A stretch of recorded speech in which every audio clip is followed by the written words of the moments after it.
Hi, I'm Dharmalaya. I'm from Group 13. We are here to present about Malaysian election process. Election is important to give power and opportunity to the people to select their representative in the government. Suit the principle of freedom of individual rights. There is a two type of election. First, general election. Second, by election. General election are held within a period not extending 5 years from previous election. Therefore, by election are held in the event of death of representative, and also if there is a vacancy due to absence of representative from meeting from a specific period of time. Voting is important. Voting process only registered voter may vote in elections. Malaysian citizens 18 years old and above must register in the registry with the election commissions via any office within the election commissions. Post office with computerized facilities or specific counter by or before voting. Hi, my name is Misha, and I'm going to talk about types of elections. So, in our Malaysia, we have four types of election actually. One will be federal level, one is state level, one is by-election, and there will be another one's called government election. But government election is no longer held in Malaysia, so we only have three, which is the stated one: federal level, state, and by-elections. So when we talk about federal level, which is the voters select 222 members of House Representative using voting system known as the first past the post. And members are selected from a single member and constitute that are determined based on population. Okay, and besides that, state level, the representative Dewan Undangan Negeri, which is state legislative assembly.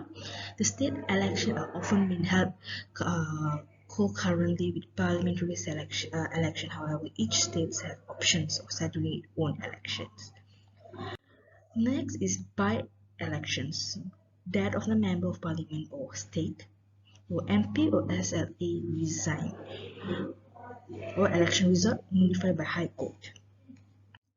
So when there will be a few nomination process. So the process first start with nomination. So what is nomination? Nomination is a center, a setup, various location by elections commission to allow candidates to register themselves. So the election can be conducted in any government schools or community. So second will be the campaign. Campaign begins after the completion of the nomination process.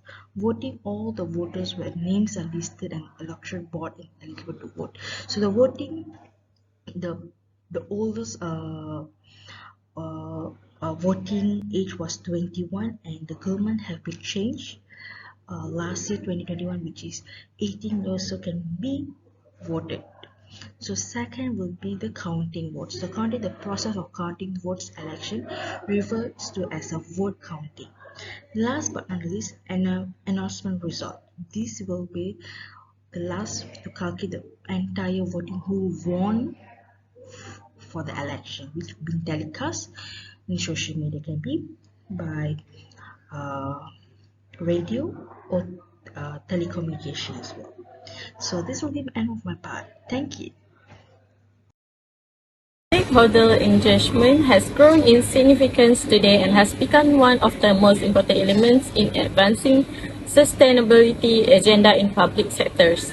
This study aimed to determine the extent of stakeholder engagement disclosure using the cohesive isomorphism TNET, adopting a modified stakeholder engagement index to measure the extent of stakeholder engagement disclosure The unit of analysis for this study consisted of 108 Malaysian local council websites. To reduce any subjectivity to disclosure index was unweighted that encompassed 40 items. Based on finding, it appears that there were low-level disclosure of stakeholder engagement information on the Malaysian local authorities websites, which were inclusive of only 12 out of 40 items, which means it's 30%. One of the most important practical implications of this study was to highlight the ability of local government in developing countries such as Malaysia for being able to disseminate stakeholder engagement information through their website to increase greater transparency and accountability, which in turn advancing sustainable development in the public sectors. Thank you.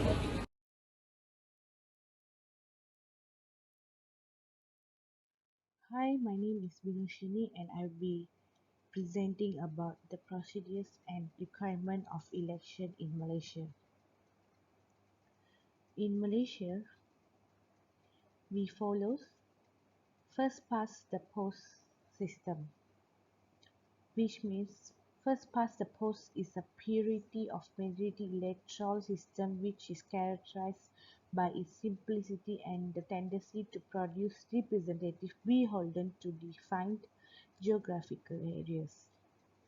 FPTP system allows candidates can be from parties or they can be independent candidates. Voters vote for one candidate only and the candidates will with more than half the votes, meaning the first past the post is priority system. Other countries that practicing this system are Canada, UK, USA and Bangladesh.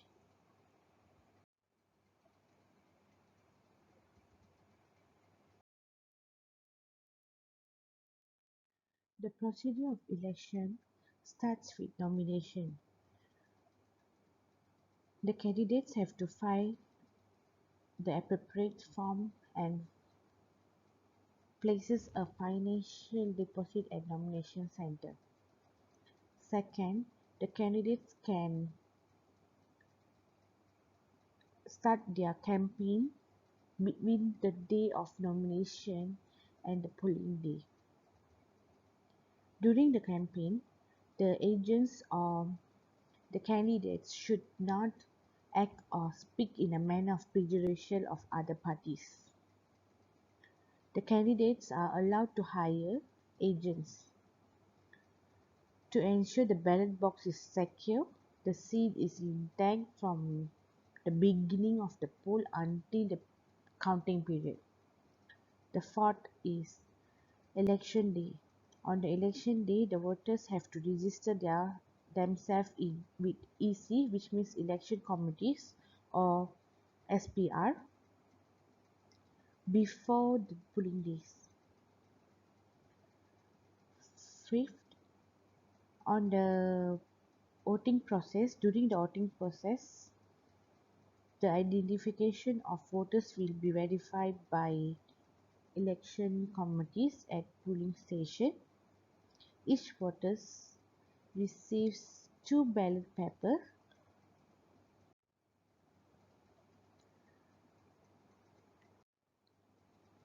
one for the constitution parliamentary seat and the other for the state assembly seat.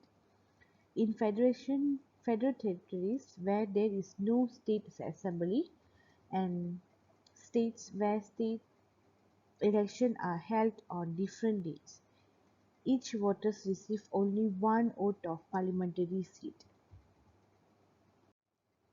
During the voting, each voter goes into an individual room to mark their ballot while maintaining confidentially. Voters mark on each ballot their preferred candidates with a cross next to the candidate's name or party symbol. After finishing, voters fold their ballots and put them in a separate ballot box for the parliamentary and state assembly votes. Lastly, The counting will be held by election committees. After the election polls are closed, these election agents will check the ballot box before opening the ballot boxes for counting. After the counting at the surveying station, the credit are shipped to the counting place for the subsequent counting. If all the candidates agree with the calculation, then it will set or an immediate recount is done at the counting center. Lastly, the election result will be announced lively by radio and television station.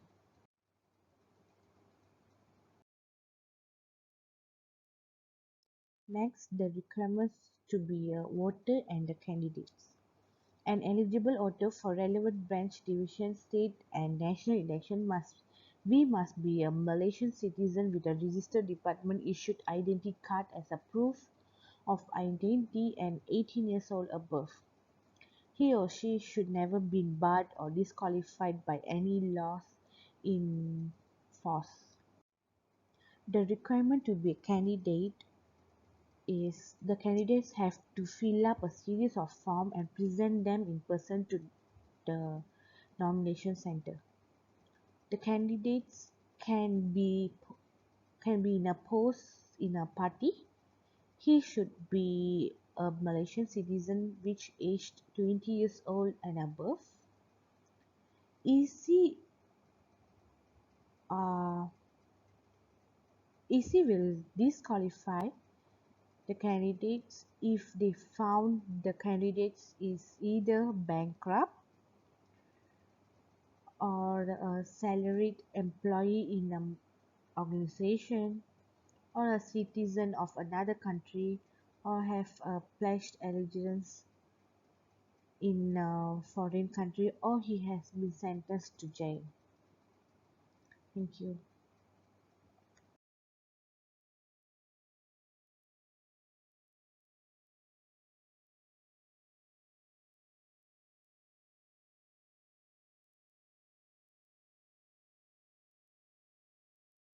Hi, my name is Rafi. I'm here to share with you how election is conducted, who is a voter, and how can you be in Parliament as MP. Under the bylaw, once Parliament is dissolved, the Election Commissioner will fix its nomination day and the polling day for the general elections.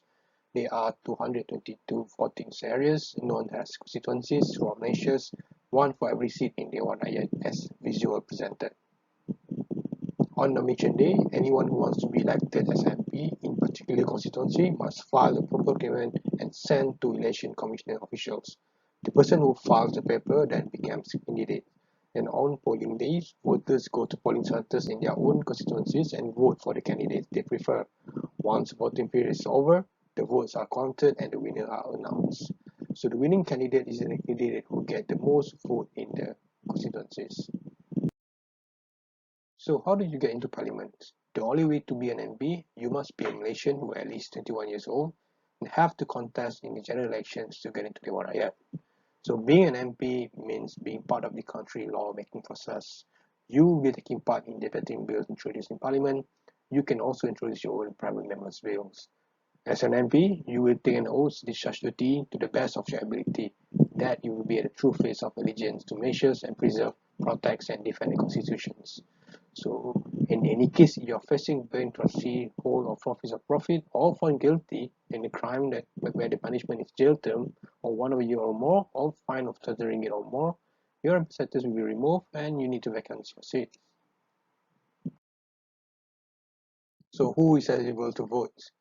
Under Article 119 of the Constitutions, you can vote if you are Malaysian citizens, you are at least 18 years old, you are living in the constituency where you wish to vote, and last but not least, you have registered to vote.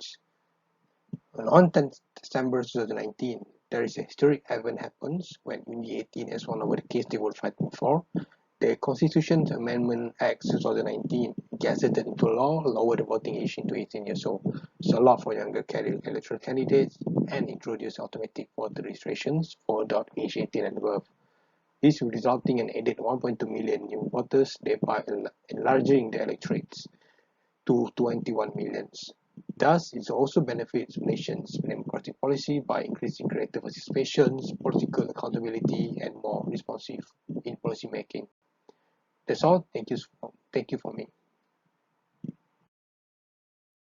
The conclusion of the Malaysian election process is the legislatures choose the government usually by majority vote of the legislatures. Some democracies election a president who then selects the government. Many democratic country also may regions or state election. That is the different way to organize and in a different countries. Why we need election? The mechanism by which people can choose the representative at regular interval and change them whenever they want to call it an election. They can choose who will make laws for them.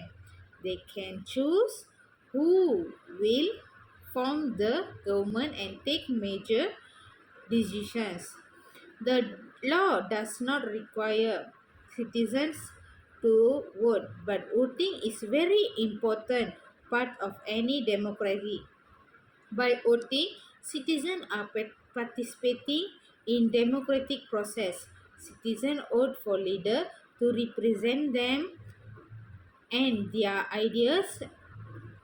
The leader support the citizen interest. Don't forget to vote. Bye. Thank you.